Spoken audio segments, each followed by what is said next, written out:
All right, so hey y'all, it's Monday afternoon. It's late in the afternoon, I'm telling you, and I have not eaten today, so I'm starving. I have a team I'm working with in Ireland, so that means that I spend a lot of time, early morning hours on calls with them, and then I forget to eat, because by the time I got off the call today, at noon, the cleaning lady was here, and so I had to get out of her way, and it was just all kinds of ruckus. So I'm hungry today. So I'm making a one-pot meal that I said I was going to make on Facebook. I'm making the chicken sausage with spinach and pasta today. Sometime this week I'm making chicken Kiev with yellow rice, and then I'm going to make a chicken breast stuffed with ham and cheese and covered with barbecue sauce, and I'm going to serve that with yellow rice. And one of the other things I'm going to do, let me get my sausage out, is I'm going to make some homemade salad dressings this week, because I really feel like a good salad, and store-bought salad dressings just have so much stuff in it that you can't even name. So I make my own. I got my recipes years and years ago through my work at the college in Utah, and through a couple of other high school jobs that I had. So today we're making the apple sausage with chicken from Adele's, one of my favorite sausage companies, if I'm not getting the homemade sausage from my local butcher. And like I said, this is a one-pot meal, so everything is going to go into this wonderful Cuisinart pot that I have. Remember I told you that I try pots out all the time to see if I like them before I buy them? So I bought a small, I think it was a 2.5, maybe 3, well it's a 4-cup pot from them last year at some point, so I could try them out and see how I like them. And I really like their non-stick pots. So this is a Cuisinart, and it's got a glass lid so I can see what's going on the inside. And I like it that it's non-stick. So one of the things that I found with non-stick is it doesn't brown or sear as well as, of course, my handy-dandy cast iron or even a stainless steel. So to get that sear on a piece of meat, you really need to have good contact with the metal that you're cooking with. So non-stick just doesn't give you that high quality sear. And I know most people don't like working with stainless steel because they think that the food always sticks to it and then they can't get it clean. One of the reasons that food sticks is because it's not finished yet. So if you've got something in a stainless steel pan, when it's done searing, it will release from the stainless steel. So if you're trying to release it before it's done, yeah, it's going to be stuck because it's not done. So again, I was using the Adele chicken and apple sausage. This is an all-natural, no artificial ingredients, no antibiotics. It is really good. And like if you read the ingredients on this, it's chicken, dried apple, salt, fruit juice, spices, celery powder, sea salt, and it's stuffed in a natural pork casing, which is okay for this one today. We're going to keep that casing on. I'm not going to worry. Sorry, get the trash bowl. I'm not going to worry about removing that casing. So this way I don't have to keep walking back and forth to the trash can. So, all right. So I got my one pot. Let me move my towel out of the way. Got my one pot, and I've got all of my ingredients in front of me. Now, I found this recipe online, and when I find a recipe that I like, whether it's in a cookbook or online, I always make it once exactly how the author provided the recipe. I do that because I want to see what it's supposed to taste like. And the only way to see what it's supposed to taste like is to use the ingredients they tell you to use and do it the way they tell you to do it. Then I can decide how I want to modify it. So this recipe originally only called for marinated artichokes, pasta, water, chicken sausage, and spinach. That's all they had in it. Oh, and a Parmesan rind, which I have. So over the years of making this recipe, I've decided that the marinated artichoke hearts are great, but I also like cannellini beans, which are a white kidney bean. Adds more protein to the dish outside of just the chicken. I occasionally add broccoli florets. Today I'm doing a new addition of some red and orange pepper and a little bit of frozen onion. And again, no salt is being added. And I'm using, I guess, a half a teaspoon of red chili flakes. So let's get started. Again, this is all one pot. So I'm going to dice my sausage. And I'm doing it at an angle. That's the way I like to see it. Because remember, you eat with your eyes before you eat with your stomach. So I don't know. This is going to be for me only. So I'm going to go ahead and make 2 days worth because I really, really like this. So one portion for me is 2 sausages and a serving of pasta, which is 2 ounces. Again, I'm just throwing it all in the pot, not cooking anything, not yet at least. I'm just getting it in the pot. On today's video, I'll get everything in the pot on the back burner. I will pause the video until the food is ready to come off the stove. I did get a little gas burner that I'm going to use in the future, but not today because I haven't played with it yet, so I don't want to burn food in front of you.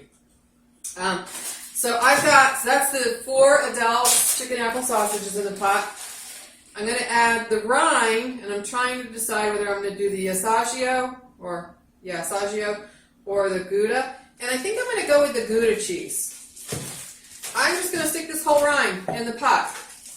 I will pull the rind out before I eat, because it'll still be there. Some of the cheese will have melted off into the sauce, but most of it will be still there. I will pull this rind out and then toss it. I'm done with it. And I've used this for probably a month now, so it's time for it to go away. So that's the Gouda rind. It's going to add the salt that everything needs. I'm going to add the cannellini beans, which again are my favorite beans. When the pandemic started, I stocked up on these babies. Love them. They are not drained. They are just right out of the can. And I enjoy the Hanover brand again. I like Hanover because a lot of their products have the white lining on the inside of the can, and to me that just means that I'm not consuming as many metals.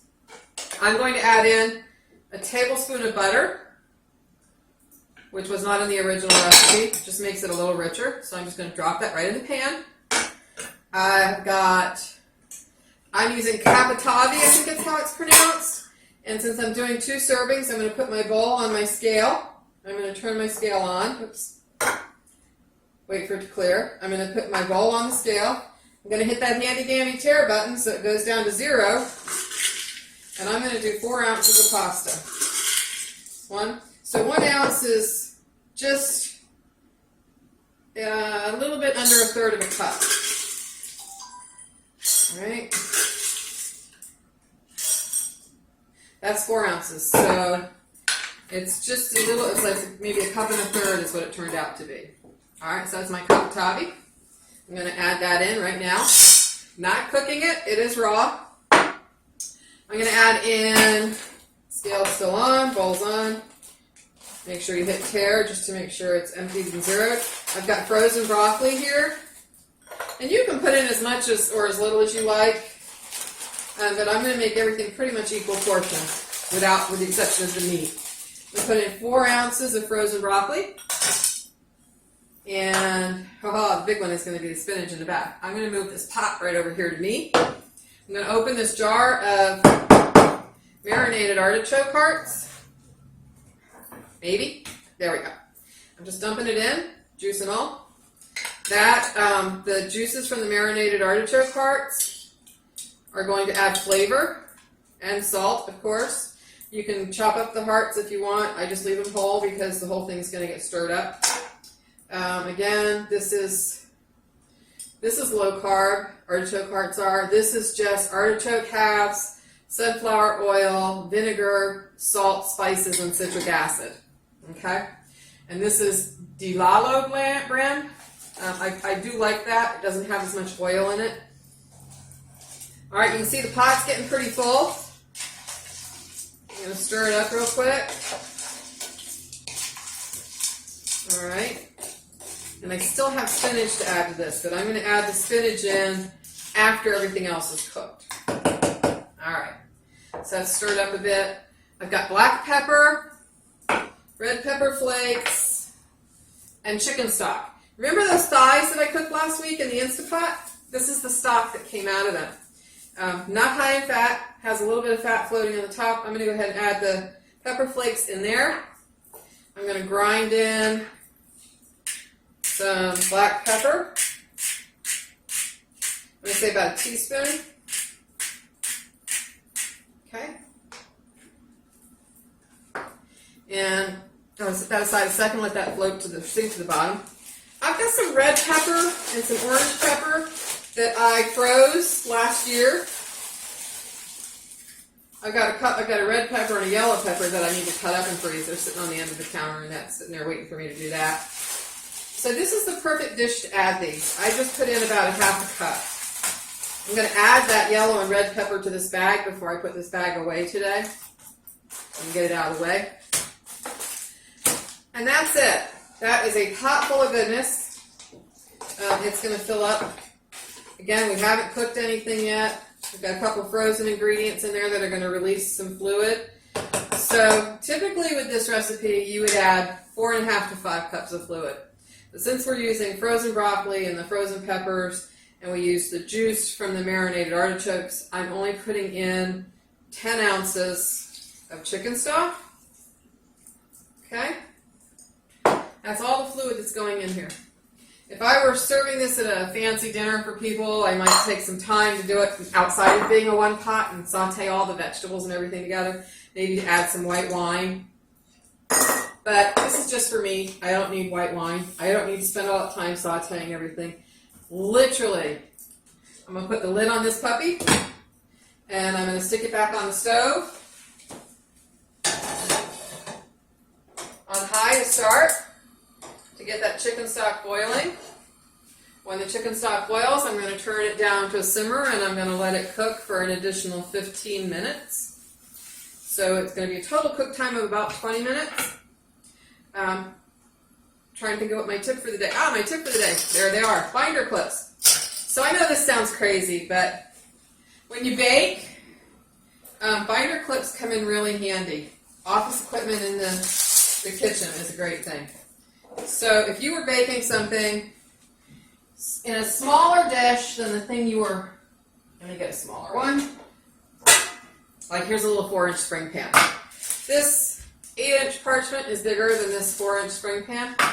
And if I put it down in, and if this were a square pan, it would be just as easy. If I put it down in, I make it the shape of the pan, you can see it easily comes out. So I'll use binder clips. I know, office equipment in the kitchen, who knew? I use binder clips to hold the paper in place. Usually the baked goods don't come up to the edge to hit the binder clip. So it works really great on rectangular and square pans. On the round pans, you just have to make them on a corner. But you can literally hold your parchment paper in. So if you had a big sheet of parchment paper that, trying to think, brownies. So you put brownies in a square 8x8 or 9x9 pan, and you have parchment paper coming up the sides so that you can easily lift the brownies out of the pan when they're done. You could use the binder clips to hold the paper down on the side of the pan so it doesn't flop around while it's baking and it doesn't get burned. And then when you're done, you just remove the binder clips, pull your baked good out. So I always have binder clips in my kitchen drawer, especially on the baking side, so that I can easily access them to bake with. That's it for the tips. That's it for the pastas on the oven or the stove. When I come back, I'll add the spinach, let it wilt down into the pasta, and we'll go for serving. Thanks, y'all. See you in a bit. All right. I can't wait to taste this and eat some lunch because I'm starving. It's 3:15 and I'm just eating my first meal for the day. So, off video, I added, because remember this is just for me, 2 ounces of spinach, not frozen, fresh spinach. And now I'm just going to mix this all up. The broth in this looks beautiful because it's not only chicken broth as opposed to the water the original recipe called for. I added chicken broth, and now it's taken all the flavors from the sausage and the vegetables, the little bit of pepper that I put in, and which I'm going to pull out right now. Let me get a bowl.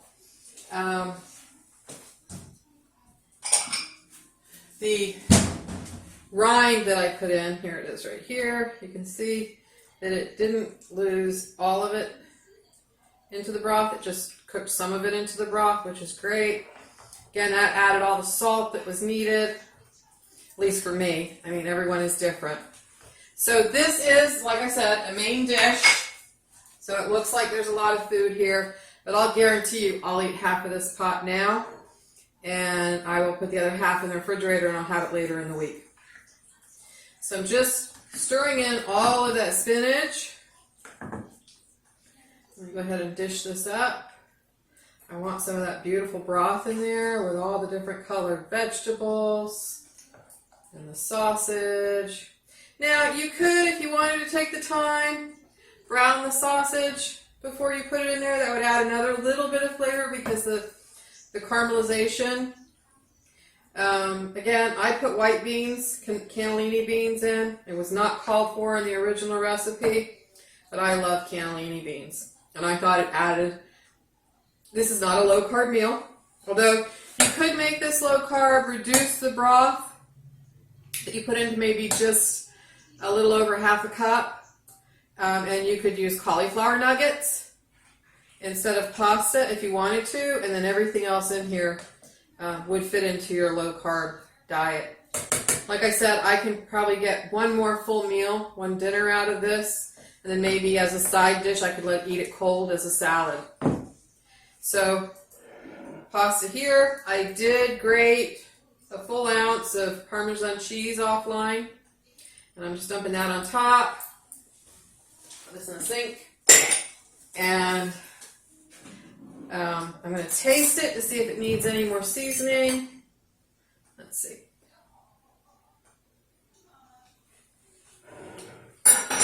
I will add, because I like black pepper, I've said that before. I'm going to add another sprinkling of freshly ground black pepper over the top.